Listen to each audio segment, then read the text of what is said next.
Bienvenue à vous, bonjour, vous êtes dans l'émission Studio 5, vous êtes sur OM5 TV. Je reçois aujourd'hui la chef d'entreprise Chantal Virapin, créatrice donc de l'institution TechnicsAir. Chantal Virapin, bonjour. Bonjour Lydia. Alors TechnicsAir, qu'est-ce que c'est ?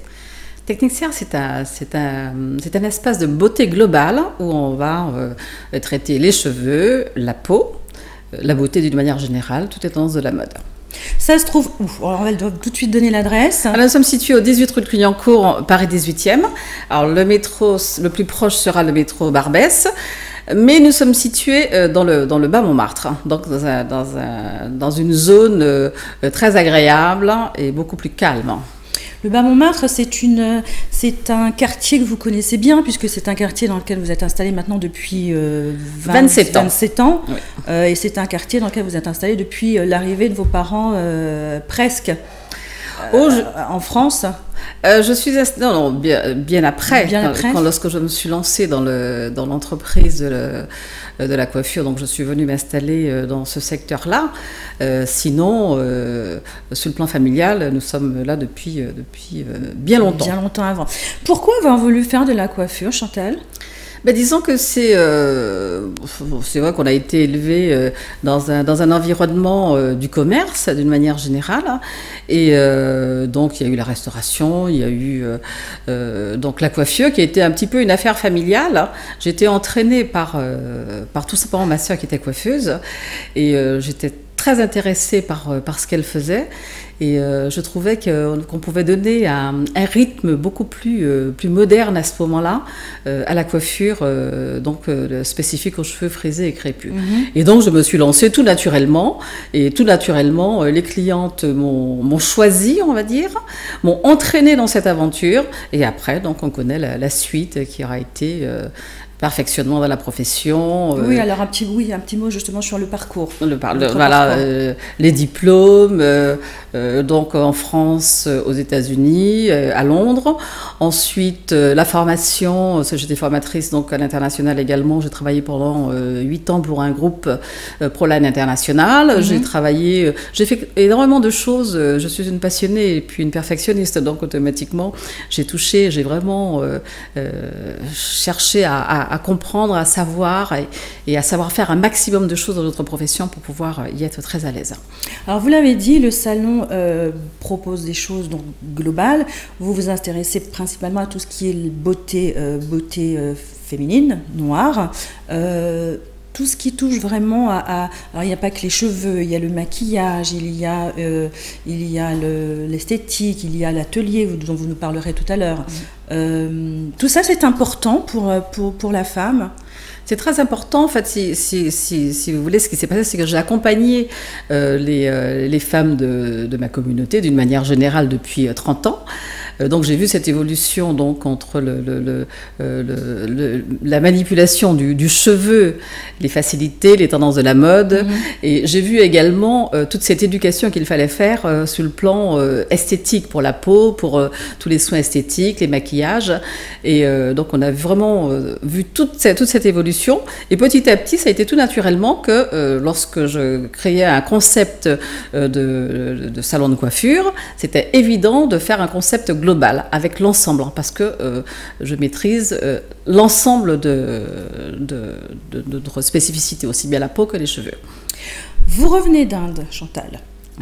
Vous revenez d'Inde parce que, alors, ça date de quelques années maintenant, mais depuis, le phénomène s'amplifie. Les femmes utilisent énormément d'extensions. Donc aujourd'hui, il faut leur donner des mèches de qualité.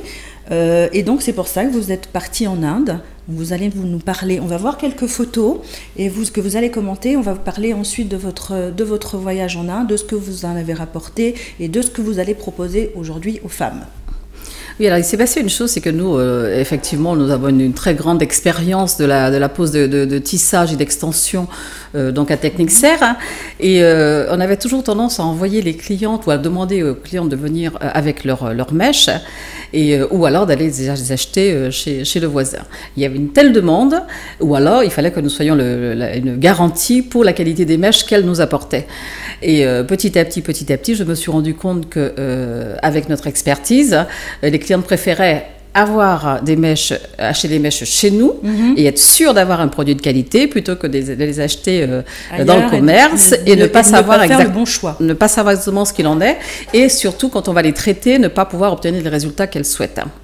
Donc, petit à petit, ça a fait son chemin et j'ai voulu aller voir en Inde, à la source, comment ça se passait. Ouais. Et donc, ça a été un voyage un petit peu découverte au départ, hein, avec un programme donc de visite pour des usines, des ateliers, la rencontre de la fabrication de la mèche, comprendre les différentes étapes, comprendre la fibre d'une manière générale. Et donc, ça a été un voyage très intéressant. Alors les cheveux qui sont actuellement commercialisés et qui viennent pour la plupart d'Inde, donc ce sont des cheveux, il faut le savoir, qui sont donnés par les femmes en général, les hommes également, dans les temples, parce qu'elles font, ce sont des vœux. Voilà, donc ce sont des cheveux qui sont donnés de façon naturelle, de façon un petit peu religieuse, pour ces femmes qui font donc des dons pour demander des choses en retour. Et donc ce sont ces cheveux qui sont donc vendus par les temples et qui sont aujourd'hui commercialisés. Alors, je vais rassurer tout de même les femmes qui se font des tissages et des extensions. C'est une démarche très positive en fait. Hein. Absolument, oui, parce qu'on a peur très souvent que ce soit des cheveux de femmes mortes ou des cheveux, des cheveux morts. On va pas effrayer nos clientes parce que ce n'est pas vrai du tout, ça se passe pas du tout de cette manière-là. En Inde, il y a une très grosse industrie du cheveu parce que la femme indienne a de très très beaux cheveux. Elle en prend soin. Elles ont des techniques, bien évidemment, pour pouvoir soigner leurs cheveux. Alors, il y a donc les deux régions, l'Inde du Nord ou l'Inde du Sud. Les meilleures qualités de cheveux dans le monde seraient bien évidemment de l'Inde du Sud parce que c'est du cheveu pas traité, elles ne se font pas des couleurs, elles font très, très peu de choses. Culturellement, elles gardent leurs cheveux. Et ces vœux, ce don du cheveu qu'elles font donc dans les temples, hein, c'est un cheminement très précis. Hein, c'est toujours dans un sens très positif. Ça sera soit pour un mariage, soit pour la naissance d'un enfant, ou un vœu pour demander un enfant, soit pour la construction d'une maison, pour avoir la prospérité. Ça sera toujours dans un sens toujours quelque chose de positif. Donc, ce sont des démarches très saines. Hein. Donc, elles donnent leurs cheveux, effectivement. Et ces cheveux-là, ils se sont rendus compte effectivement que ça pourrait correspondre c'est devenu une industrie parce que les Européens, les Américains ont commencé bien évidemment à les prendre et à les transformer. Et en fait, c'est devenu une industrie parce que les cheveux avant étaient brûlés. Exactement. Et on s'est rendu compte que ça polluait énormément. Exactement. Donc le gouvernement en 90 a dit on ne va plus, il faut arrêter de brûler ses cheveux. Et d'où voilà la naissance de ce commerce. Et en fait, ça rend service à tout le monde puisque exactement, ça rend service à tout le monde dans la mesure où ces femmes qui donnent leurs cheveux, bien évidemment, celles qui donnent leurs cheveux ne reçoivent rien en retour puisque c'est un vœu. Par contre, l'industrie qui se crée autour, c'est-à-dire la récolte de ces cheveux, le traitement, la manutention qu'il y a autour du cheveu, dans toutes les créations d'emplois qu'il va avoir à toutes les chaînes et toutes les étapes du cheveu jusqu'à l'expédition à l'international, effectivement, ça représente une très grosse économie. Et c'est là, effectivement, où il y a cet aspect financier qui rentre en jeu. On parle un petit peu d'aspect des mèches, de ce qu'on peut trouver. Je crois que vous aviez. Alors, alors dans la qualité des mèches, alors c'est pour ça qu'il faut, surtout pour la clientèle européenne, il faut vraiment faire le choix de l'excellence du cheveu de très haut de gamme. Parce que dans le cheveu, bien évidemment, il va avoir la mèche complète dans sa trame qui va être une mèche où toutes les écailles seront dans le même sens. Il va avoir après les chutes parce qu'on ne jette rien, tout est recyclé, retransformé, où il va avoir une deuxième qualité de cheveux, parce que on va repasser dans ces fameux peignes pour pouvoir les récupérer, qui va refaire des mèches de deuxième qualité, mais ça a été entremêlé, donc ce qui fait que les écailles vont, et ça va être de moins bonne qualité. Et ensuite, il va avoir encore les dernières chutes, le troisième, qui va vraiment être les déchets, qui vont encore être retravaillés, et avec lesquels on va refaire du tissage, et qui sera destiné donc des pays où ils ont beaucoup moins de pouvoir économique ou moins de budget en fait. Donc on ne jette rien. On ne jette rien. Et donc pour l'Europe, il faut impérativement rester dans l'excellence, dans le très haut de gamme. Et là, c'est ce que nous avons fait. Vous avez quelques avec vous quelques exemples. Je vous ai ramené quelques exemples. Alors ça, cette mèche-là, ça c'est la mèche rémière. On voit que c'est une mèche naturelle, donc qui n'a pas du tout été traitée ni quoi que ce soit. Alors rémière, qu'est-ce que c'est, Chantal? Alors ça veut dire que la mèche, c'est une vraie mèche naturelle. C'est le garant de la qualité. Et on voit que toutes les écailles sont dans le même sens, la trame est dans le même sens, donc ça ne risque pas de s'emmêler. Et on voit d'ailleurs, entre la zone foncée et la zone claire, le cheveu naturel s'oxyde bien évidemment à l'air, et les pointes se sont légèrement éclaircies. Oui, il y a un dégradé de couleur. Un dégradé de couleur, et c'est complètement normal.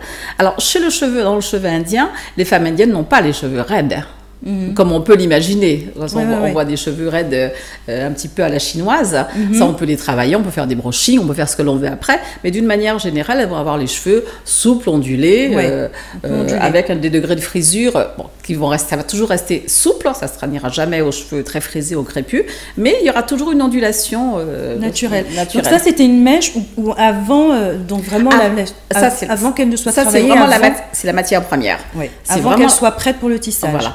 Cette mèche, un produit de ce genre, donc c'est un produit bien évidemment qui est originaire donc des temples, et qui aura bien évidemment passé des différentes phases de traitement, entre le shampoing doux, le séchage, les produits pour désinfecter, avant de passer donc à la fabrication de la mèche en elle-même.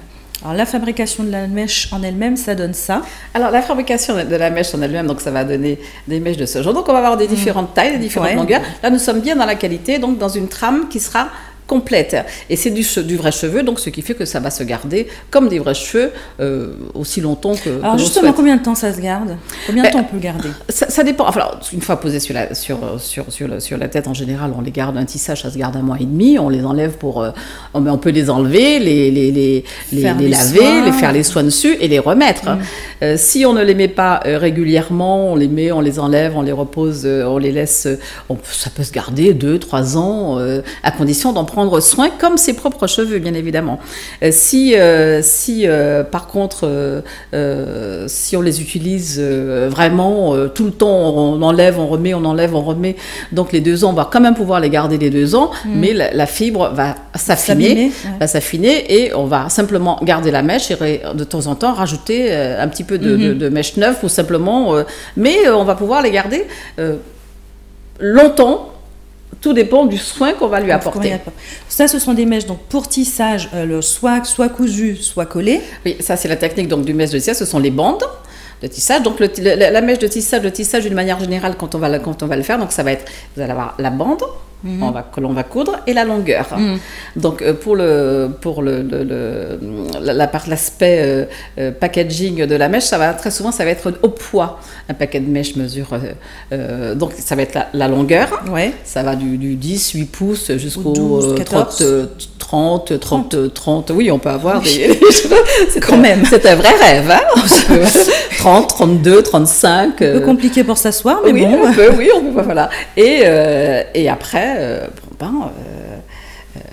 donc ça va être voilà. Et on va les coudre ou les coller, ça dépend de ce qu'on va en faire. Et sinon, il y a une autre technique. Il existe une autre technique, donc qui va être également pareil de la mèche, qui va être la mèche extension, qui va être un petit peu plus délicat à faire. Ça, c'est du mèche à mèche en fait. Là par contre, il faut vraiment impérativement voir la personne pour savoir parce qu'on ne peut pas faire les extensions sur tout cheveu, dans la mesure qu'il faut avoir un cheveu en parfait état.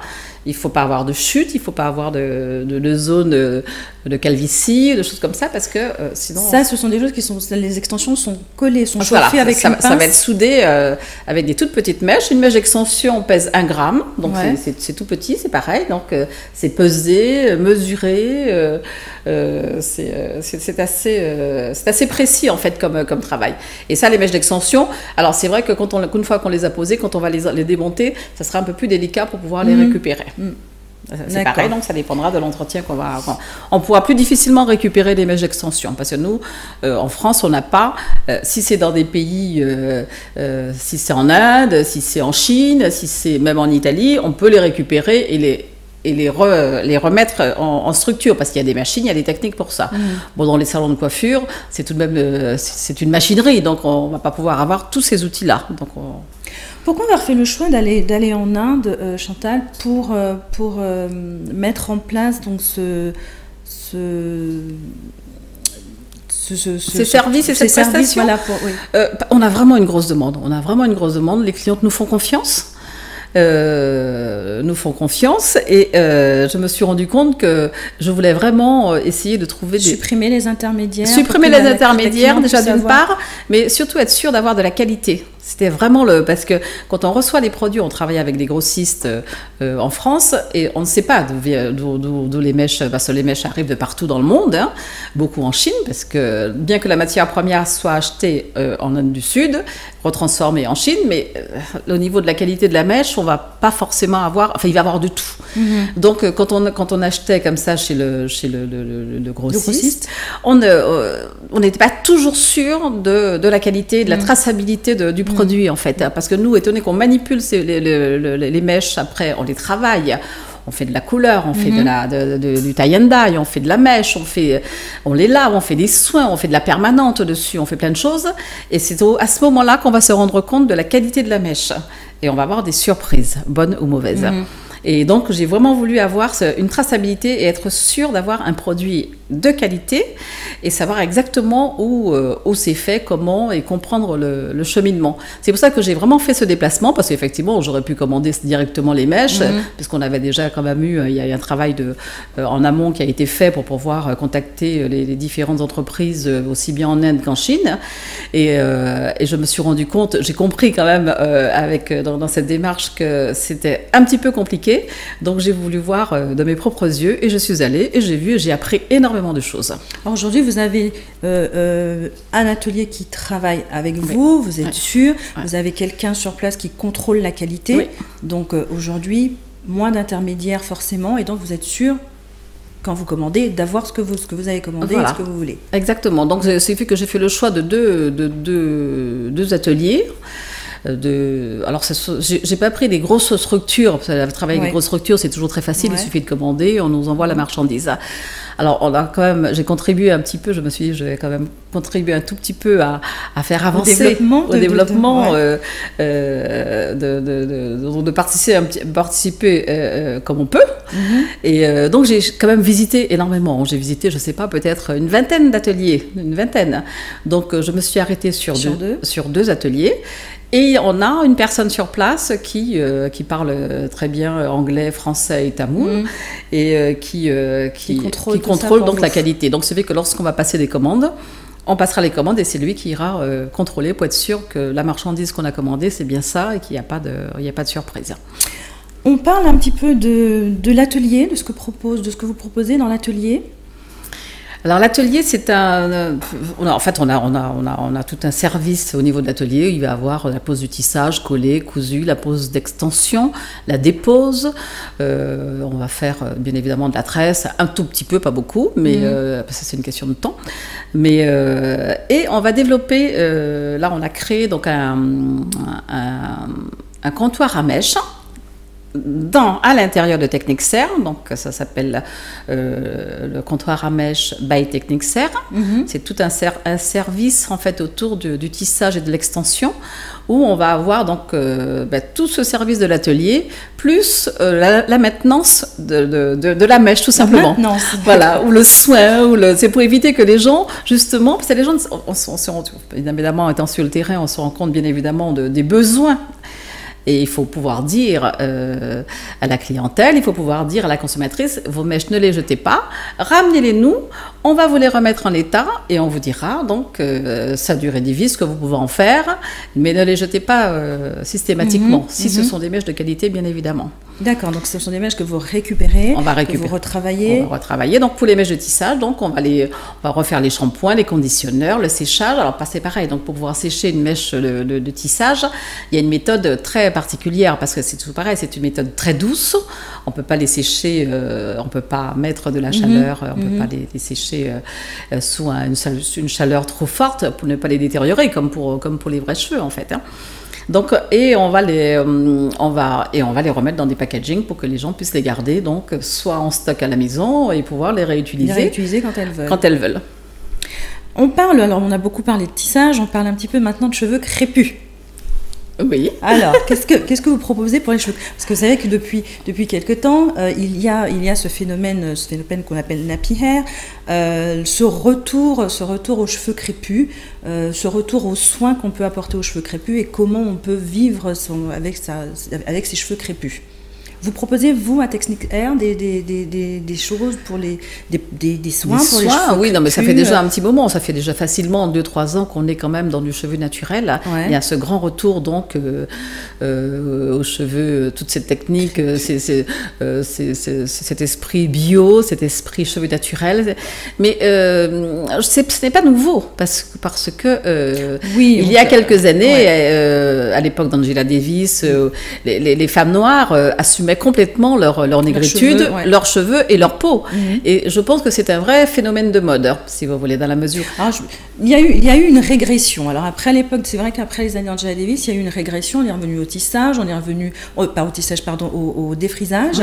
Et puis, là, ça fait peut-être maintenant une petite dizaine d'années qu'on est dans le nappy. Oui, mais la grosse demande, où vraiment il y a chaque jour des femmes qui font le choix de revenir au naturel, c'est vraiment là, le phénomène, ça s'amplifie. Ouais. Le phénomène, au début, il y a une dizaine d'années, c'était vraiment c'était un peu la mode. Maintenant, c'est devenu un mode de vie, c'est devenu un choix. Et c'est vrai que les femmes, avec tout ce qu'il y a eu entre deux pour pouvoir se faciliter la vie tout simplement, avec les défrisages, donc ce qui fait qu'elles ont perdu justement cette habitude et cette dextérité avec la relation qu'elles ont avec leurs cheveux. Donc effectivement, elles ont eu beaucoup plus de difficultés petit à petit à se coiffer. Et bien maintenant, ça y est, tout est reparti. Il y a énormément de méthodes, de techniques, de produits qui facilitent justement le traitement du cheveu naturel. Et en plus, je veux dire, avec un cheveu naturel, on peut très bien faire un brushing raide, on peut les avoir crépus, on peut avoir de l'épaisseur, on peut changer à volonté en fait. C'est pas parce qu'on a les cheveux naturels qu'on peut pas avoir un effet cheveux défrisés, et garder tout de même sa texture naturelle. Donc étant donné qu'il y a énormément de possibilités, ce qui fait que les femmes se rendent compte qu'elles peuvent faire beaucoup de choses avec leurs cheveux, et petit à petit, mais c'est vrai que nous sommes vraiment dans l'ère du nappy, du naturel, des produits bio, donc effectivement il y a une très grosse demande. Et nous, étant donné que nous sommes assez très, je vais dire, performants dans les brushings sur cheveux naturels, surtout chez les jeunes, on en a énormément qui ont bien évidemment énormément de cheveux pour faire des brushings bien raides, donc ce qui fait qu'on le phénomène, on le connaît par cœur. Une question pour terminer, Chantal. Quel est le rapport que vous voyez entre le côté un petit peu psychologique de la femme qui aujourd'hui prend soin d'elle beaucoup plus qu'elle ne le faisait avant, et puisque ça lui apporte, non pas pas que physiquement, mais vraiment intérieurement, le rapport que vous voyez entre le fait de prendre soin de soi comme ça, de prendre du temps pour soi. Vous voyez le changement que ça apporte chez les femmes? Exactement. Nous sommes Technics Hair, c'est un vrai laboratoire. On est sur le terrain et on voit l'évolution, on voit le comportement, on voit les besoins. Et nous avons créé justement à Technics Hair toute une méthodologie dans notre manière de faire. On a intégré le bien-être, ce qui est automatique, parce que on vit surtout quand on est dans des grosses villes, dans des grandes villes comme Paris. Le stress. On a le stress, il y a la fatigue, il y a les trajets, il y a énormément de choses à gérer pour le travail, la famille, à gérer pour une femme. Donc elle a besoin de temps en temps automatiquement, quand elles arrivent dans le salon, elles sont déjà fatiguées, elles sont déjà stressées.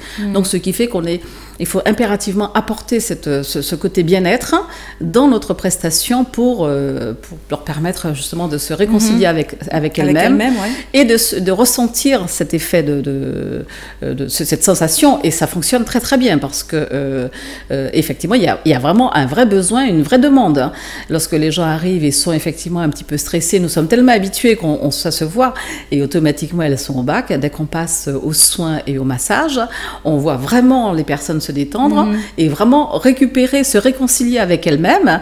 Quand elles se regardent dans le miroir après, au moment du coiffage, on sent vraiment qu'elles ne sont pas venues que pour se coiffer. C'est au-delà de... il y a un réel bien-être, il y a vraiment une une détente, il y a une satisfaction, oui, il y a vraiment, et elles se sentent belles. Hein.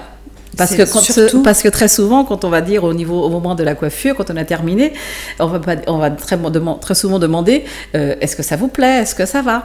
Alors très souvent, moi j'ai tendance à dire comment vous vous sentez, parce que vous pouvez très bien faire quelque chose qui vous semble en tant que coiffeuse sympa, jolie, etc., etc. Mais la cliente qui se regarde dans le miroir, il y a vraiment un ressenti.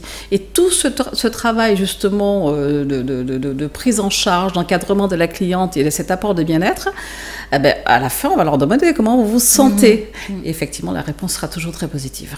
Voilà, ça va bien au-delà d'une coiffure et ça c'est très important. Complètement. Ah oui, il y a un vrai besoin, il y a une vraie demande.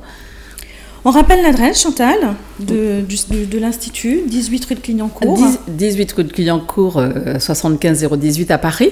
Le numéro de téléphone, c'est le 01 42 51 54 99. Alors, une petite chose que je voudrais quand même, sur laquelle j'aimerais revenir, c'est sur la partie mèche d'extension. Alors, bien évidemment, on préfère que les clientes viennent à notre showroom, donc à notre comptoir, pour pouvoir regarder, voir, toucher, choisir les mèches et être conseillées, parce que c'est quand même, c'est pas si facile que ça de se dire, ça dépendra du modèle, de ce qu'elle souhaite obtenir et tout. Et il y a une conseillère, bien évidemment, sur place pour pouvoir accompagner la cliente dans sa décision. Et nous avons également donc une très grosse promo donc sur les poses d'extension avec la mèche à 1 €. Ah bah parfait, bah si avec ça vous ne venez pas, on aura tout fait.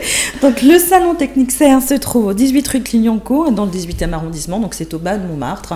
Voilà, donc le numéro de téléphone, le 01 42 51 54 99. Chantal Virapin, merci. Merci Lydia. Et puis, écoutez, qu'est-ce qu'on donne ? On donne rendez-vous donc à toutes nos téléspectatrices et tous nos téléspectateurs, j'ai un petit peu de mal, donc au salon. Au salon de la Technique Serre, avec un code, simplement un mot, le mot code donc au M5 TV, et comme ça au moins on saura et à ce moment-là continuer notre discussion donc en direct avec les clientes sur place. Eh bien parfait. Merci infiniment. Merci beaucoup Lydia, merci de m'avoir invitée. Je vous en prie. Et puis, écoutez-vous, je vous retrouve très bientôt pour un nouveau numéro de Studio 5. Restez bien sur OM5 TV. À bientôt, au revoir.